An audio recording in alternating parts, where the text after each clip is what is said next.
Mga kapuso, sukad nagsugod ang community quarantine ug ang pandemya sa COVID-19. Nahimong hobby ug kalingawan sa pipila ang pagbisikleta aron ma-maintain nga healthy ang panlawas. Ug sa lungsod sa Bacolod, Lanao del Norte, adunay usa ka grupo sa mga siklista nga natukod. Kung unsa ang ilang mga aktibidad, kana ang atong sayron, kauban si Ma'am Mary Jane Nambatak. Ma'am Mary, mayong buntag og dayon sa At Home with GMA Regional TV. Kamusta, ma'am? Okay, sir. May buntag sa tanan in behalf sa Bacolod Siklista. Ako si Jane.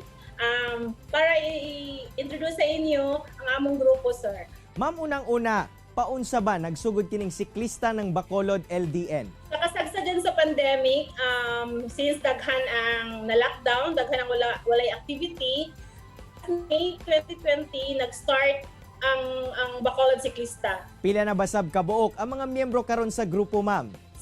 Sukad sa pagtukod, sir, so actually, gasugod yun siya sa gamay, hangtod na naghan, so naalami karon sa 60 to 100 members. Unsa pod ba ang inyong ginatan-aw nga qualifications aron mahimong miyembro sa inyong grupo?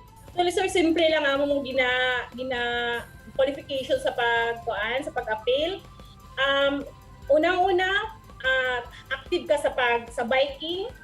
So, wala may discriminate as to sa age, wala may discriminate sa gender, wala may discriminate kung mong bike is low grade or something. Basta, tanan, kung kinsa gusto mo appeal, willing mo appeal sa among grupo, welcome. As long as naalang may 1 month nga kanang probationary period, kinahanglan mo kuyog-kuyog siya, makita na mo yung willingness, mag-appeal sa among group. And then, ang pinaka-importante, katong 18 years old below, na-adjust sila yung written permission sa parents nila, sir. Ma'am, unsa inyong advokasya o tumong kung ngano natukod ang grupo? Originally, sir, natukod yun siya para lang sa una, itong healthy option, especially itong pandemic. Wala man tay basketball, wala tay medyo kanang intimate nga dula nga kanang naay mga close contact. So, ang biking ang nahimong sa mga healthy individuals. So, siya, mo yun na original nga advokasya sa grupo. Hangtod when we grow together, dito na kita na mo ang mga common interest. Like, unang-una, dito na while we grow together, so we learn na we need to share within the group. Hangtod nga, minggawas na din siya out of the group, dito na sa community as well, sir. Ma'am, aduna pod ba mo'y mga aktibidad nga ginahimo sama sa mga rides sa laing-laing lugar? So good, sir. So mga after 1 month na may mga long rides.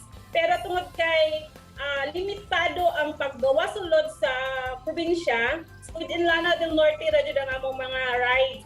Pero from pag-start sa among long ride, mag-start siya from 30 to 90 kilometers. One way lang na siya. Sa inyong pagbisikleta, unsa ba ang nakita ninyo nga epekto niini sa inyong panlawas o kinabuhi?